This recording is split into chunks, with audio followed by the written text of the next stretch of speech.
Hi everyone, welcome back to Chinnus Taste Buds. ഇന്ന് ഞാനൊരു bread പുഡിങ്ങിൻ്റെ recipe ആയിട്ടാണ് വന്നിരിക്കുന്നത്. അപ്പോൾ ബ്രെഡ് കൊണ്ട് വളരെ പെട്ടെന്ന് നമുക്ക് വീട്ടിൽ തയ്യാറാക്കിയെടുക്കാവുന്ന ഒരു പുഡിംഗ് റെസിപ്പിയാണ്. അപ്പോൾ ഇതിങ്ങനെയാണ് തയ്യാറാക്കുന്നത് നോക്കാം. അതിനുവേണ്ടി ഞാനിവിടെ 1/2 ലിറ്റർ പാലാണ് എടുത്തിട്ടുള്ളത്. അപ്പോൾ 1/2 ലിറ്റർ പാൽ ഒരു സോസ് പാനിൽ ഒഴിച്ചതിന് ശേഷം അതിൽ നിന്ന് കുറച്ച് പാൽ, ഒരു 1/2 കപ്പ് പാൽ നമുക്കൊരു ബൗളിലേക്ക് മാറ്റി വെക്കാം. ഇത് നമുക്ക് കസ്റ്റേർഡ് തയ്യാറാക്കാൻ വേണ്ടിയാണ്. ഇനി പാലിലേക്ക് 4 ടേബിൾ സ്പൂൺ പഞ്ചസാര ചേർത്ത് കൊടുക്കാം. മധുരത്തിൻ്റെ ഓരോരുത്തരുടെ ഇഷ്ടം അനുസരിച്ച് ചേർക്കാവുന്നതാണ്. 4 അല്ലെങ്കിൽ 5 ടേബിൾ സ്പൂൺ പഞ്ചസാര വരെ ചേർക്കാം. ഇനി ഇതിലേക്ക് 1/4 ടീസ്പൂൺ വാനില എസൻസും കൂടെ ചേർത്ത് കൊടുക്കാം. ഇനി ഇത് നമുക്ക് അടുപ്പിൽ വെച്ച് ഒന്ന് ചൂടാക്കി എടുക്കണം. ഇനി നമുക്ക് സ്റ്റൗവിൽ വെച്ച് ഫ്ലെയിം ഓൺ ചെയ്യാം.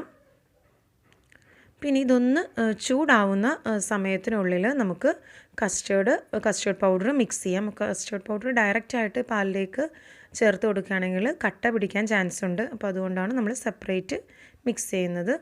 നമുക്ക് ഈ മാറ്റി വെച്ചിരിക്കുന്ന പാലിലേക്ക് 2 ടേബിൾ സ്പൂൺ കസ്റ്റേർഡ് പൗഡർ ചേർത്ത് കൊടുക്കാം. പിന്നെ കസ്റ്റേർഡ് പൗഡർ വീട്ടിലെങ്ങനെയാണ് തയ്യാറാക്കുന്നതെന്നുള്ള റെസിപ്പി ഞാൻ ഇതിനു മുമ്പ് വീഡിയോ ഷെയർ ചെയ്തിട്ടുണ്ട്. അപ്പോൾ അത് കണ്ടിട്ടില്ലാത്തവർക്ക് താഴെ ഡിസ്ക്രിപ്ഷൻ ബോക്സിൽ ഞാൻ ലിങ്ക് ഷെയർ ചെയ്തിട്ടുണ്ട്, അതും കൂടെ കാണാവുന്നതാണ്. ഈ കസ്റ്റേർഡ് പൗഡർ ഈ പാലിലേക്ക് മിക്സ് ചെയ്തതിന് ശേഷം നന്നായിട്ട് കട്ട കെട്ടാതെ യോജിപ്പിച്ച് കൊടുക്കണം. അപ്പോഴേ നമ്മുടെ കസ്റ്റേർഡ് നല്ല കറക്റ്റ് കൺസിസ്റ്റൻസിയിൽ കിട്ടുള്ളൂ. ഇത് നന്നായിട്ട് മിക്സായി വന്നിട്ടുണ്ട്. ഇനിയിപ്പോൾ നമ്മുടെ പാല് ചൂടായിട്ടുണ്ട്. പാല് തിളക്കരുത്. തിളക്കുന്നതിന് മുമ്പ് ചൂടായ ആ ഒരു പരുവത്തിൽ വേണം നമുക്ക് കസ്റ്റേർഡ് മിക്സ് ഇതിലേക്ക് ഒഴിച്ചു കൊടുക്കാനായിട്ട്. അപ്പോൾ കസ്റ്റേർഡ് മിക്സ് ഒഴിക്കുമ്പോൾ ഫ്ലെയിം ലോ ആക്കി വെച്ചിട്ട് വേണം കസ്റ്റേർഡ് മിക്സ് ഒഴിച്ച് ഉടനെ തന്നെ നന്നായിട്ട് ഇളക്കി യോജിപ്പിക്കുകയും ചെയ്യണം, അല്ലെങ്കിൽ അടി പിടിക്കാൻ ചാൻസ് ഉണ്ട്. അതുകൊണ്ട് നന്നായിട്ട് ലോ ഫ്ലെയിമിൽ വെച്ച് നന്നായിട്ട് മിക്സ് ചെയ്ത് കൊടുക്കണം. പെട്ടെന്ന് തന്നെ കുറുകി കിട്ടുന്നതും ആണ്. ഇപ്പോൾ തന്നെ ഒരുവിധം തിക്കായി വന്നിട്ടുണ്ട്. ഇത് ഹൈ ഫ്ലെയിം ആവുമ്പോൾ അടി പിടിച്ചു പോവും. അപ്പോൾ അതുകൊണ്ട് ലോ ഫ്ലെയിമിൽ വെച്ചിട്ട് തന്നെ നമുക്ക് കുക്ക് ചെയ്തെടുക്കാവുന്നതാണ്. ഇത് കാണുമ്പോൾ തന്നെ അറിയാം തിക്കായി വരുന്നുണ്ട്. അപ്പോൾ ഇത് നമ്മൾ ഫ്ലെയിം ഓഫ് ചെയ്ത് വെച്ചാലും ചൂടാറുമ്പോഴേക്കും വീണ്ടും നല്ല കട്ടിയായിട്ട് കിട്ടും. ഈ ഒരു പാകത്തിന് നമുക്ക് ഫ്ലെയിം ഓഫ് ചെയ്യാം. എന്നിട്ടിത് ചൂടാറുന്നവരെ വെയിറ്റ് ചെയ്യാം. ഇനി നമുക്ക് സെക്കൻഡ് ലെയർ തയ്യാറാക്കാം. സെക്കൻഡ് ലെയറിന് വേണ്ടി ഞാൻ വീണ്ടും 1/2 ലിറ്റർ പാൽ തന്നെയാണ് എടുത്തിട്ടുള്ളത്. എന്നിട്ട് നമ്മൾ നേരത്തെ മാറ്റി വെച്ച പോലെ ഒരു 1/2 കപ്പ് പാൽ ഒരു ബൗളിലേക്ക് മാറ്റി വെക്കാം. ഇതിന് നമ്മൾ ചോക്ലേറ്റ് ലെയറാണ് ചെയ്യാൻ പോകുന്നത്. പിന്നെ ബാക്കിയുള്ള പാൽ നമുക്ക് അടുപ്പിലേക്ക് വെച്ച് കൊടുക്കാം. എന്നിട്ട് ഫ്ലെയിം ഓൺ ചെയ്യുക. ഇതിനി ബാക്കി നമ്മൾ മാറ്റി വെച്ചിരിക്കുന്ന പാലിലേക്ക് കൊക്കോ പൗഡറാണ് ചേർത്ത് കൊടുക്കേണ്ടത്.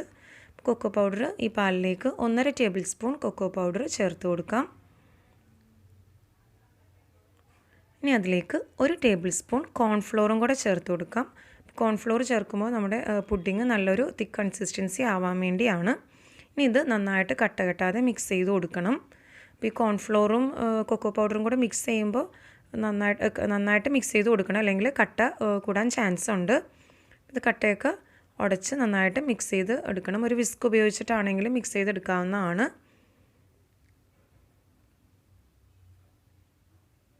ഇനിയിപ്പോൾ നമ്മൾ ഫ്ലെയിം അടുപ്പിൽ വെച്ചിരിക്കുന്ന പാല് ചൂടായിട്ടുണ്ട്. ഇതിലേക്ക് 4-5 ടേബിൾ സ്പൂൺ വരെ പഞ്ചസാര ചേർത്ത് കൊടുക്കാം. അപ്പോൾ 5 ടേബിൾ സ്പൂൺ പഞ്ചസാര ചേർക്കുന്നതാണ് നല്ല കാര്യം. കൊക്കോ പൗഡർ ആയതുകൊണ്ട് കുറച്ചുകൂടെ മധുരം ആവശ്യമാണ്. അപ്പോൾ ഒരു 5 ടേബിൾ സ്പൂൺ പഞ്ചസാര ചേർത്ത് നന്നായിട്ട് മിക്സ് ചെയ്ത് കൊടുക്കുക.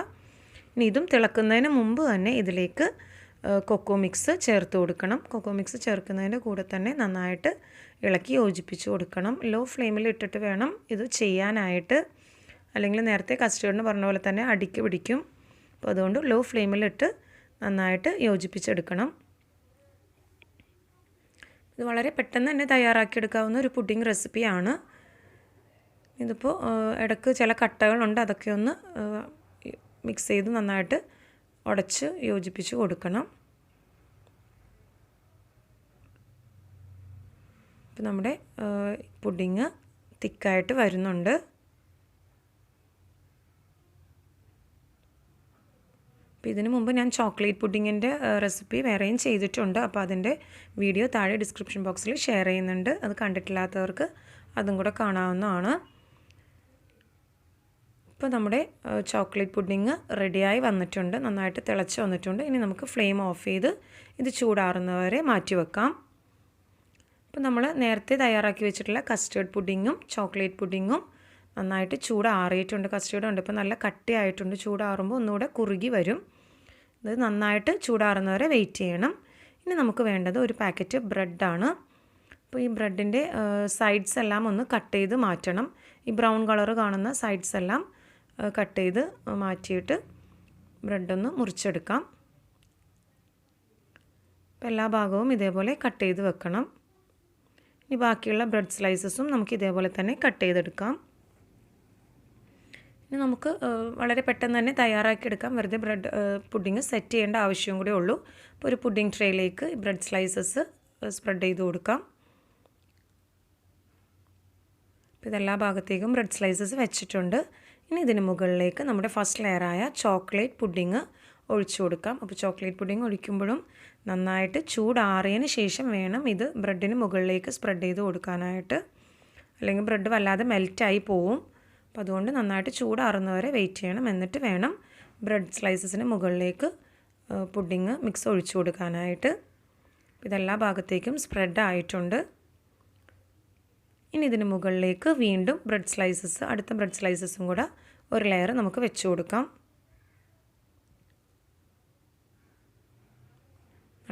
വളരെ ടേസ്റ്റി ആയിട്ടുള്ളൊരു പുഡിംഗ് ആണ്. കുട്ടികൾക്കൊക്കെ വളരെ ഇഷ്ടപ്പെടുന്ന ഒരു പുഡിംഗ് റെസിപ്പിയാണിത്. ഇനി ഇതിന് മുകളിലേക്ക് നമ്മുടെ സെക്കൻഡ് ലെയറായ കസ്റ്റേർഡ് പുഡിങ്ങും ഒഴിച്ചു കൊടുക്കാം. കസ്റ്റേർഡ് ഞാൻ നേരത്തെ പറഞ്ഞില്ലേ, ചൂടാറിയപ്പോൾ ഒന്നുകൂടെ നല്ല തിക്ക് കൺസിസ്റ്റൻസി ആയിട്ടുണ്ട്. കസ്റ്റേർഡും എല്ലാ ഭാഗത്തേക്കും സ്പ്രെഡ് ചെയ്ത് കൊടുക്കണം.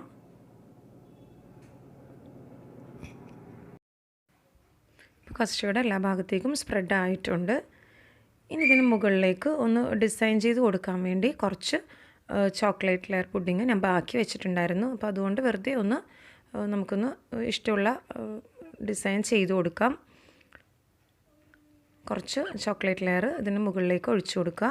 എന്നിട്ടൊരു ടൂത്ത് പിക്ക് കൊണ്ട് വെറുതെ ഒന്ന് സ്പ്രെഡ് ചെയ്ത് കൊടുക്കാം. നിങ്ങൾക്ക് ഇഷ്ടമുള്ള രീതിയിൽ ഡിസൈൻ ചെയ്യാവുന്നതാണ്. ഞാനിതിപ്പോൾ ചെയ്തതും അത്ര ശരിയായിട്ടൊന്നുമില്ല, പിന്നെ ഒന്ന് ഒരു കളർ ചേഞ്ചിന് വേണ്ടി അങ്ങനെ ചെയ്തതേ ഉള്ളൂ. ഇനി ഇത് നമുക്ക് മൂടി വെച്ച് ഫ്രിഡ്ജിൽ വെച്ച് തണുപ്പിച്ചെടുക്കണം. ഒരു 5 മണിക്കൂർ വരെ ഫ്രിഡ്ജിൽ താഴെ വെച്ചിട്ട് വേണം, ഫ്രീസറിൽ വെക്കരുത്. ഫ്രിഡ്ജിൽ വെച്ച് ഒന്ന് സെറ്റാക്കാൻ മാറ്റി വെക്കാം. ഇത് 5 മണിക്കൂറിന് ശേഷം ഞാൻ എടുത്തിട്ടുള്ളതാണ്. അപ്പോൾ നമ്മുടെ പുഡിങ് തയ്യാറായി കഴിഞ്ഞു. അപ്പോൾ ഇതിന് നമുക്കൊരു കത്തി കൊണ്ട് സ്ലൈസാക്കി എടുക്കാം. നിങ്ങൾക്ക് ഇഷ്ടമുള്ള ഷേപ്പിൽ കട്ട് ചെയ്തെടുക്കാവുന്നതാണ്. അപ്പോൾ വളരെ ഈസി ആയിട്ട് തയ്യാറാക്കിയെടുക്കാവുന്ന ഒരു പുഡിംഗ് റെസിപ്പിയാണ്. എല്ലാവരും ട്രൈ ചെയ്ത് നോക്കണം. റെസിപ്പി ഇഷ്ടമായെങ്കിൽ ലൈക്ക് ചെയ്യാനും ഷെയർ ചെയ്യാനും സബ്സ്ക്രൈബ് ചെയ്യാനും മറക്കരുത്. പിന്നെ സബ്സ്ക്രൈബ് ചെയ്യുന്നതിൻ്റെ കൂടെ തന്നെ ബെൽ ഐക്കൺ കൂടി ഒന്ന് ക്ലിക്ക് ചെയ്യണം. അപ്പോഴേ ഞാൻ വീഡിയോസ് ഇടുമ്പോൾ നിങ്ങൾക്ക് ഉടനെ തന്നെ മെസ്സേജ് വരുള്ളൂ. അപ്പോൾ നല്ല ഈസി ആയിട്ട് തയ്യാറാക്കി എടുക്കാവുന്നൊരു പുഡിംഗ് റെസിപ്പിയാണ്. Thanks for watching my channel.